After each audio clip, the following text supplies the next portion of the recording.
once you travel, you realise people, all they want to do is just earn a bit of money, look after their families, feed their families, clothe their families, house their families. That's all they're really interested in. People are generally good.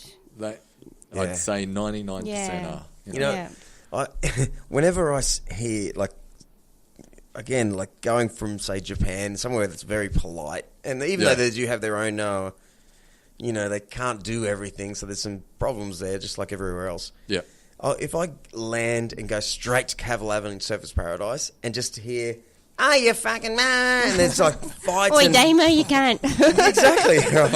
I just think, exactly. I think, no wonder a country or, a region of people who don't drink at all and live very clean and they follow something is completely opposite to the wild Aussie that, no wonder. Like, where is the real danger in the world? Cavill Avenue? Some nights, there's danger wherever you find it, really. Yeah. You can find it anywhere, but everyone has a good heart unless they're, on drugs, they've got a mixed up mind, they've got no money and they're desperate for bad reasons, or for, like you're saying, reasons out of their control, you don't know. Yeah. But, stuff happens. So the reason why they're robbing you is, I bet you didn't get robbed. No. Yeah. We didn't. No. 9 months. But you didn't really go into... perfect targets. But you didn't go into, like, the major cities, did you? Yeah. You did? Yeah, we always... you really got no choice. I mean, we ended up... Like in Western China, we ended up in a place called Kashgar, which is sort of, it was Silk Road headquarters almost. Really? Yeah. So, it's changed a lot though. Even Kashgar, I remember I had a couple of friends who'd been there maybe 10, 15 years ago, and they put this image in my head and it was nothing like that. It's real... I don't know if it's a Chinese influence, but they've sort of come in and torn down the old city, which is, got all the character, and sort of rebuilt it to look like an old city, but you can see it's not. It's lost all its character in a way. I mean, it's still nice. It's an interesting place to hang out, experience different cultures and all the rest of it, but it has changed a lot. And that's, it's happening all over the world too. Yeah. Even in Mongolia, like, we're cycling halfway through the country on tarred roads. And so you imagine Karaman Valley Road, it's just your normal 2-lane road, and that's pretty much Mongolia all the way until about halfway through the country. And then the tarred road stops. And then you just get this little dirt track that meanders off into the distance. There's hardly any signposts. There's no, little edge posts and... So how does that go for the captain? Well... yeah. Well, no, did you have physical maps or did you use the tablet or... Compass? Because have you ever had that paranoia of, like, riding down somewhere or driving somewhere? Yep. I did it in Japan not long ago going... I might have gone 10 kilometres the wrong way. Yeah. And you don't know whether to stop or turn back. And what'd you do? Well, yeah, because so in Mongolia, like, there was a couple of places, because, you get these dirt road, but it's not just one dirt road. There's probably about 7 or 8 that are all generally heading in the same direction.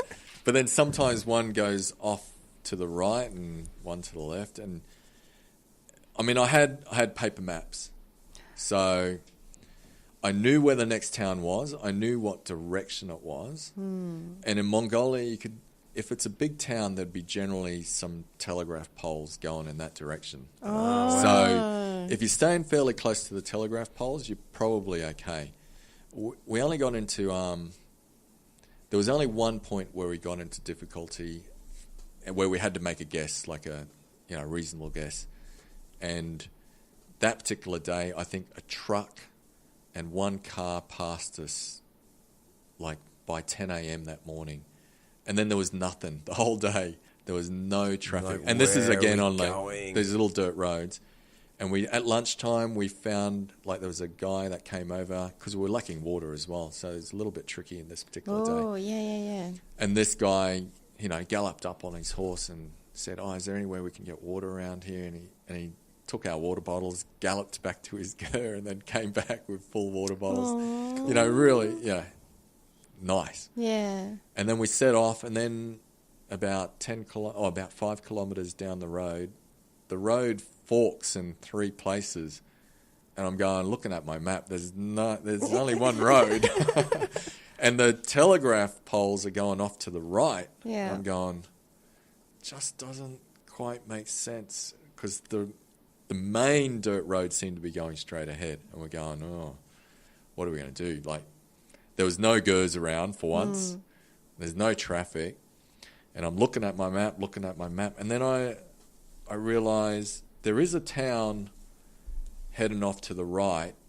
And that would sort of make sense that the telegraph poles... Yeah. Even though the major town's over here, the telegraph poles are probably going to that town first before they link up to the next town.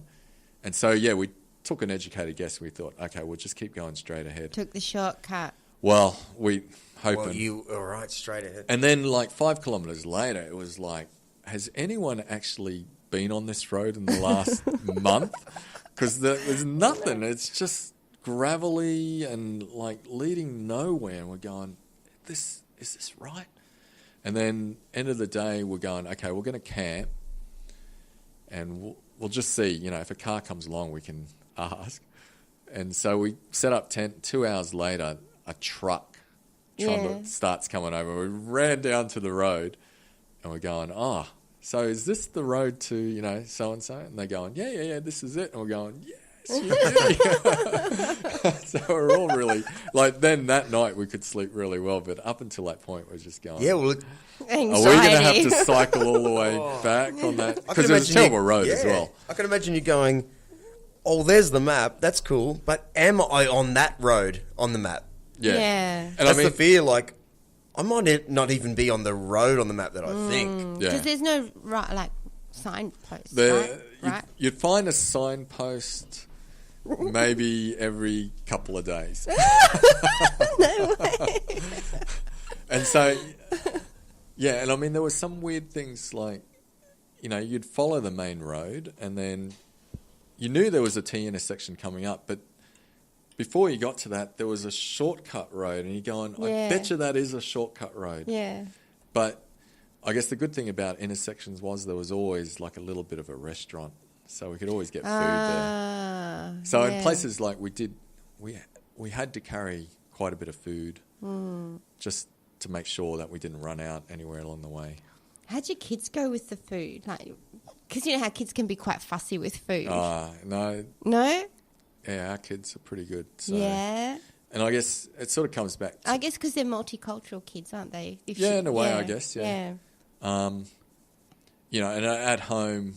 we never got into that mindset where we'd cook a separate children's meal and a separate adults meal. We just thought, no, we're just cooking a meal, and if the kids like it, they do. If they don't, well, they'll still have to. If they're hungry enough, they're going to eat it. Yeah. And I think that sort of helped.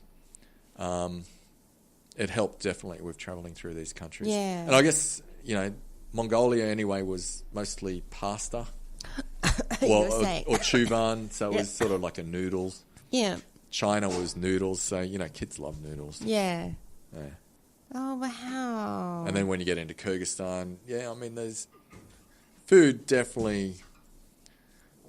Yeah, it sort of fluctuated, I guess. Yeah, because there was good food, there was not so good food.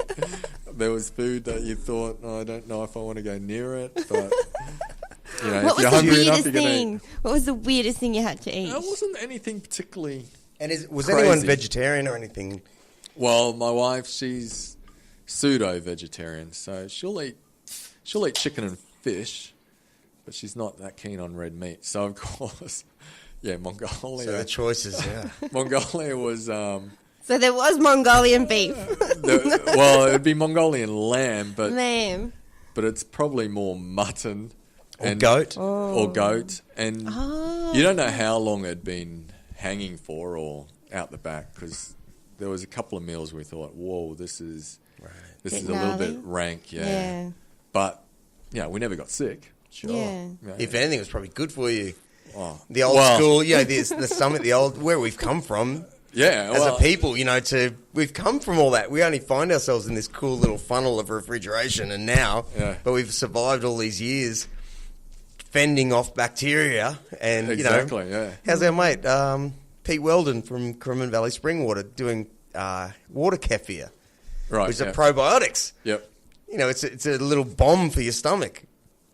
Yeah. I Here's, guess. here's some bad guys, because you need some bad guys. You do need some bad some dirt guys. in there. So, Yeah. Well, normally my stomach is. by the way, Dr. Drew, listen to me. Normally my stomach is made of cotton wool. Like Mel's stomach, she's like cast iron. Yeah. She can eat anything Yeah. and will never get sick. But yeah, amazingly, like this trip never. I mean, you had a couple of odd occasions, and we were warned about particular countries. Tajikistan was notorious between cyclists. Because when we got to Tajikistan, we met a lot more cyclists. That was the first country that would really met a lot of cyclists. And, they had all sorts of stories about the food. Oh. Yeah, and being sick and all the rest of it. And thankfully, we suffered a little bit, but nothing really dramatic. All right. That's good though, because things like that, like, as an adult, you can kind of go, yep, okay, that's kind of expected. But for a child, that Yeah. can be quite traumatic, Yeah. can't it? So you're quite lucky, I think. And it is, That- before we started this trip, it was a big thing on our minds. What's going to happen if one of our children do get, like, seriously sick? What are we going to do? And I mean, really, I guess, Mel being a nurse, that sort of gave us a little bit more Yeah. confidence.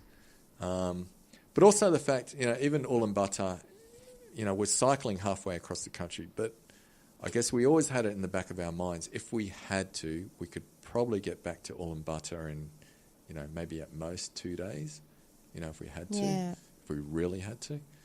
Thankfully, there was nothing really. I mean, the country where we got the most sick was probably Iran, and that was No way, probably really? because we're getting towards the end of our trip and we're all starting Exhausted. to... Yeah, we're all starting to feel it by then. It was sort of probably about a week before we were And there's probably stop like cycling. the relief factor too. Oh, phew, Yeah, we're well, here now. You're letting your So you guard let your guard down. Sure, Yeah, you yeah, do. See the checkered flag. Yeah.